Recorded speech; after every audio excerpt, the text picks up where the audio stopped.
gente querida! Hoje é domingo, dia 14 de setembro. A igreja celebra a festa da exaltação da Santa Cruz. O texto da primeira leitura é tirado de Números capítulo 21, a serpente de bronze levantada no deserto. O salmo é o Salmo 77. O texto da segunda leitura é tirado da carta de Paulo aos Filipenses, no capítulo 2, o hino cristológico. E, finalmente, o texto do Santo Evangelho é de João, capítulo 3, versículos 13 a 17. Naquele tempo disse Jesus a Nicodemos: Ninguém subiu ao céu, a não ser aquele que desceu do céu, o Filho do Homem. Do mesmo modo como Moisés levantou a serpente no deserto, assim é necessário que o Filho do Homem seja levantado, para que todos os que nele crerem tenham a vida eterna. Pois Deus amou tanto o mundo, que deu o seu Filho unigênito, para que não morra todo aquele que nele crer, mas tenha a vida eterna. De fato, Deus não enviou o seu Filho ao mundo para condenar o mundo, mas para que o mundo seja salvo por ele. Palavra da salvação. Glória a vós, Senhor. Minhas irmãs e meus irmãos, festa da exaltação da Santa Cruz. De fato, a antífona de ingresso desta Santa Missa já diz: nós, porém, devemos gloriar-nos na cruz de nosso Senhor Jesus Cristo. Nela está a salvação, vida e ressurreição. Por ele, nós somos salvos e libertos. Também a oração coleta já dá o sentido da festa de hoje. Deus quis que o seu Filho sofresse o suplício da cruz para salvar o gênero humano. Acolhamos no céu este prêmio da redenção. Percebam, tanto a antífona de ingresso quanto o texto da oração coleta resumem o conteúdo da celebração de hoje. Como disse, na primeira leitura temos o texto de Números capítulo 21, versículos 4 a 9. A serpente de bronze levantada no deserto. Israel parte do monte Hor e querem contornar a terra de Edom para evitar conflitos. Essa é uma região marcada por muitas minas de cobre. O povo cansou, aborreceu-se, impacientou-se, entediou-se, perdeu o ânimo, e este povo começa a murmurar contra Moisés e até contra o próprio Deus. Eles dizem: saímos do Egito para morrermos no deserto, sem pão e sem água, enfastiados desse alimento de penúria que é o maná.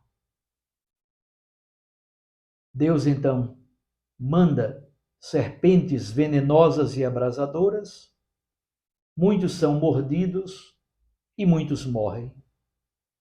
O povo, então, vai a Moisés e pede que Moisés suplique junto ao Senhor. Moisés intercede.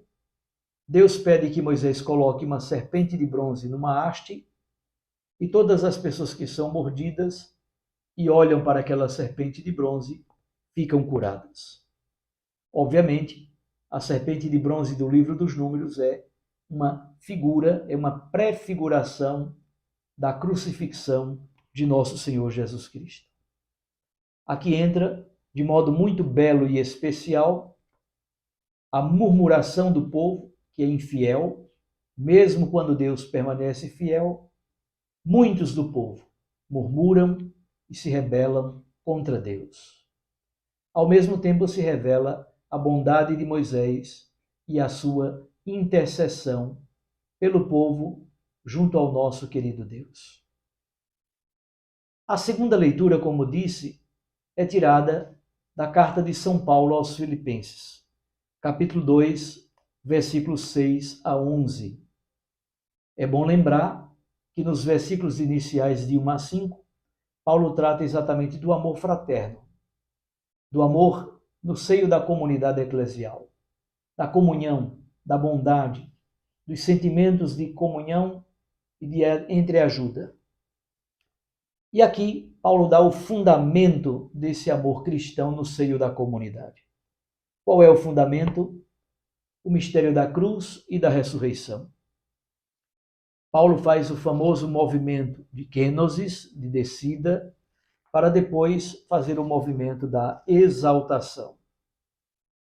Jesus Cristo era de condição divina, mas ele não se apegou ociosamente a isso. A palavra utilizada é bela. A palavra é como se fosse um leão que caça a sua presa e agarra a sua presa. Como se fosse uma usurpação, um privilégio. O leão que prende a sua presa.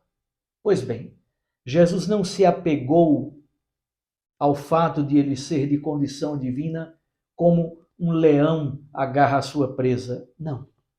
Ao contrário, ele esvaziou-se, viveu a kenosis, assumiu a condição de escravo, encarnou-se em nossa história, tornou-se semelhante aos homens, exceto no pecado. Foi obediente até a morte e experimentou a morte dos escravos, a morte na cruz. Por isso mesmo, Deus o sobreexaltou acima de tudo. Deu-lhe um nome que está acima de todo nome. Ao nome de Jesus, todo joelho se dobre no céu, na terra e abaixo da terra. E toda língua proclame: Jesus Cristo é o Senhor, para a glória de Deus Pai. Esse movimento de descida, movimento kenótico, de kenosis, de esvaziamento, para assumir a condição humana e a condição de escravo, é muito belo esse movimento na carta de São Paulo aos Filipenses. Mas, ao mesmo tempo, é bela a exaltação de Jesus. O Filho de Deus é exaltado porque viveu a experiência dolorosa do mistério da cruz. Cruz e ressurreição. Cruz e glorificação. Cruz e exaltação. É esse o conteúdo do hino cristológico da carta aos Filipenses. Como dizia Santo Agostinho, pela cruz nos veio a luz. E finalmente o texto do Evangelho de hoje. Esses versículos 13 a 17 fazem parte do bloco que é a conversa de Jesus com Nicodemos. Capítulo 3, versículos 1 a 21. O encontro com Jesus. Nicodemos procura Jesus à noite. Ele é mestre em Israel. Ele sabe que Jesus é especial, mas ele tem vergonha. Ele estudou nas universidades hebraicas. Ele é mestre. Ele participa do grande conselho da nação. Jesus é um simples leigo, provindo de uma região desconhecida, lá nas brenhas, nas serras da Galileia. É por isso que Nicodemos vai conversar com Jesus à noite. Nicodemos imposta a conversa a partir do verbo saber, conhecer. Nicodemos começa dizendo: nós sabemos que ninguém pode fazer os milagres que tu fazes, Jesus, se Deus não estiver com ele. Ninguém pode. Nós sabemos. Jesus rebate logo dizendo: Nicodemos, é preciso nascer de novo. É preciso nascer do alto. Nicodemos faz uma pergunta idiota. Nascer? Como se pode nascer já sendo velho? Se pode entrar de novo na barriga da mãe? Uma pergunta tipicamente idiota. Jesus diz: Nicodemos, é preciso nascer da água e do Espírito Santo. O vento sopra onde quer. É o Espírito Santo da liberdade. O Espírito Santo de Deus é plenamente livre. Sopra onde quer. Mas como pode ser isso? Jesus diz: tu és mestre em Israel e tu não sabes destas coisas? Percebam que, como Nicodemos começou a conversa, nós sabemos, agora ele revela a sua plena ignorância. A noite escura, o breu da noite, a escuridão da noite, revela também essa identidade profunda de Nicodemos, que precisa passar da escuridão para a luz do alto, a luz do Espírito, a luz que provém de Deus. E aí encontramos os versículos que são próprios da leitura de hoje. Ninguém subiu ao céu a não ser aquele que desceu do céu. Jesus começa com esta afirmação. Sobre quem? Sobre ele, o Filho do Homem. Desceu do céu significa o mistério da encarnação, mas desceu do céu significa também aquele processo que Paulo narrou no hino cristológico da carta aos Filipenses. É o processo de kenosis, que vai até ao mistério da cruz. Não somente Deus se encarna, assume a natureza humana, mas ele vai até a condição de escravo, a condição mais ignominiosa, mais vergonhosa, que é a morte na cruz. Ninguém subiu ao céu a não ser aquele que desceu do céu, o Filho do Homem. Isto é, a exaltação de Jesus é também o elemento basilar para compreender o seu esvaziamento, a sua kenosis, a sua descida à mansão dos mortos, descida ao mistério da encarnação, descida ao mistério da dor. E aí, no centro do evangelho de hoje, versículos 14 e 15, está a comparação com o texto que encontramos lá em Números capítulo 21. Assim como Moisés levantou a serpente no deserto, deve ser levantado o Filho do Homem. Isto é, Moisés, ao levantar a serpente do deserto, aquela serpente foi motivo de salvação e cura para todos aqueles que eram mordidos e assim olhavam para a serpente.